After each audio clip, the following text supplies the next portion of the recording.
ជំរាបសួរមិត្តភក្តិបងប្អូនទាំងអស់គ្នានៅក្នុងវីដេអូឃ្លីបនេះខ្ញុំធ្វើការចែករំលែកនៅប្រធានបទមួយគឺការសន្សំនៅចំណេះវិជ្ជាប្រៀបបានដូចជាការសន្សំទ្រព្យអញ្ចឹងខ្ញុំគិតថាប្រធានបទនេះវាពិសេសដើម្បីជាការចែករំលែកជាការលើកទឹកចិត្តចំពោះខ្លួនឯងនិងបងប្អូនទាំងអស់គ្នាដែលបានទស្សនានៅវីដេអូនេះហើយនឹងមុនទស្សនាសូមពឹងពាក់បងប្អូនដែលបានទស្សនាជួយចុច Subscribe ម្នាក់មួយដើម្បីទទួលបានវីដេអូថ្មីៗជាច្រើនពីខ្ញុំបាទអញ្ចឹងខ្ញុំនឹងចែករំលែកវីដេអូជាច្រើន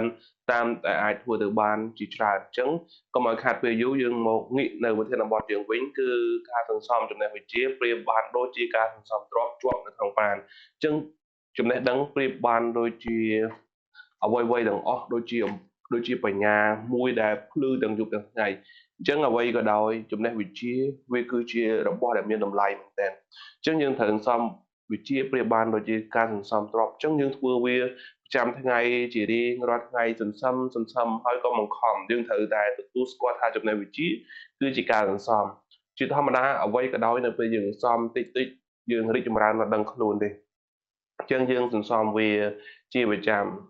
យើងត្រូវដឹង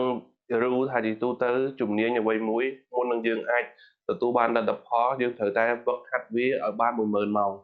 អញ្ចឹង10000ម៉ោងមានន័យថាច្រើនមែនតើយើងត្រូវការរយៈពេល2 3ឆ្នាំ3 4 5ឆ្នាំទៅវាច្រើនម៉ោងអញ្ចឹងយើងខ្លាចជាជំនាញមួយអញ្ចឹងយើងត្រូវតែទទួលដឹងអំពីគោលការណ៍នៃច្បាប់ធម្មជាតិអញ្ចឹងធ្វើអីកុំចង់បានលទ្ធផលភ្លាមៗយើងរៀនភាសាអង់គ្លេសកុំចង់បានលទ្ធផលភ្លាមៗរៀនចិនកុំចង់បានលទ្ធផលភ្លាមៗយើងត្រូវចំណាយពេលជាមួយវាសិន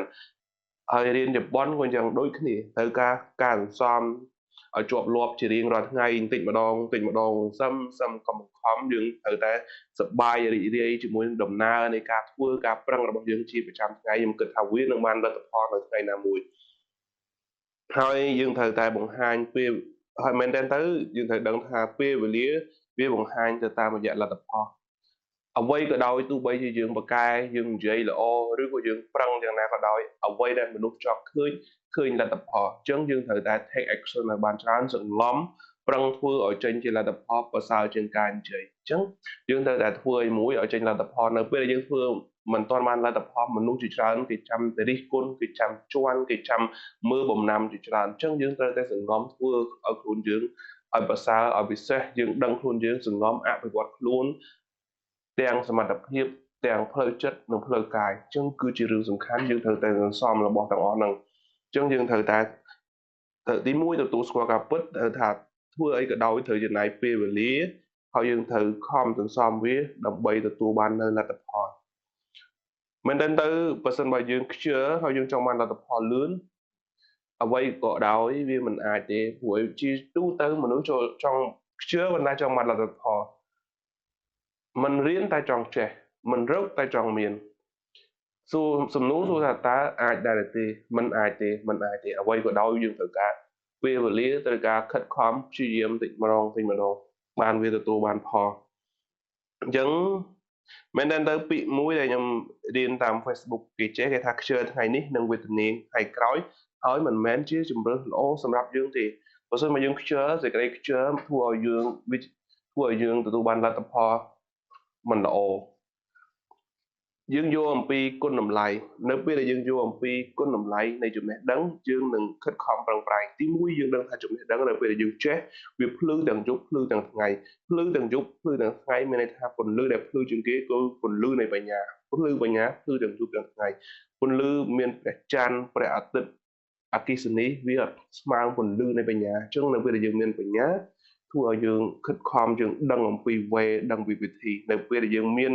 ចំណេះដឹងយើងអាចនៅមានវិធីដោះស្រាយជាច្រើនអញ្ចឹងបញ្ញាហ្នឹងគឺពិសេសអញ្ចឹងបានយើងសន្សំវាបន្តិចសន្សំបញ្ញាហើយយើងនឹងមែនតើទៅមនុស្សយើងច្រើនតែច្រឡំពាក្យថាចំណេះដឹងហើយនិងបញ្ញានិងចំណេះដឹងខុសគ្នាចំណេះដឹងមានន័យថាអ្វីដែលយើងដឹងអ្វីដែលយើងរៀនតែបញ្ញាមានន័យថាអ្វីដែលយើងអាចដឹងអំពីការពិតជាច្រើនជ្រៅអញ្ចឹងពាក្យបញ្ញាហើយនិងចំណេះដឹងអានឹងប្រសិនបើមានពេលខ្ញុំនឹងចែករំលែកលម្អិតឲ្យស៊ីជម្រៅព្រោះចំណេះដឹងមានអ្វីដែលយើងដឹងអ្វីដែលយើងធ្លាប់ឆ្លងកាត់អ្វីដែលរៀនប៉ុន្តែបញ្ញាមានថាបញ្ញាដែលយើងចាក់ធ្លុះយើងដឹងអីជាច្រើនធម្មតានៅក្នុងពុទ្ធសាសនាថាបញ្ញាកាត់ឡើងបានដោយសុត្តមយបញ្ញាចិត្តមយបញ្ញាការគិតការត្រេះរិះវិចារណាឲ្យភាវនាថាសមាធិការសម័យជាច្រើនអញ្ចឹង បញ្ញានេះបើសិនមកយើងមាននៅបញ្ញា wisdom ឬតែខ្លះថា intelligence ហ្នឹងគឺវាពិសេសមែនតើអញ្ចឹងកម្ររបស់ទាំងអស់នោះតោះយើងឆាប់ផាន់យើងដោះខាត់ចិត្តវាជារៀងរាល់ថ្ងៃប្រចាំព្រោះកាលណាយើងខានចិត្តវានឹងរើអញ្ចឹងយើងត្រូវតែ sharpen every day យើងត្រូវតែចិត្តវាជារៀងរាល់ថ្ងៃអញ្ចឹងបញ្ជាក់មកវិញថាចំណេះដឹងយើងត្រូវតែសន្សំវាការសន្សំចំណេះដឹងប្រៀបបានដូចជាការសន្សំទ្រព្យអ្វីក៏ដោយយើងត្រូវដឹងថាវាកើតចេញពីការសន្សំយើងអត់មានផ្លូវកាត់ទេខ្ញុំតែងតែនិយាយវីដេអូជាច្រើនថាអត់មាន shortcut អត់មានផ្លូវកាត់ទេគឺកើតចេញពីការសន្សំនោះវាធ្វើឲ្យយើងរីករាយនៅក្នុងដំណើរ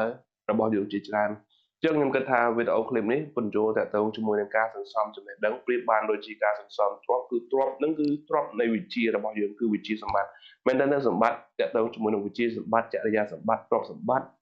អ្វីដែលសំខាន់ជាងគេគឺ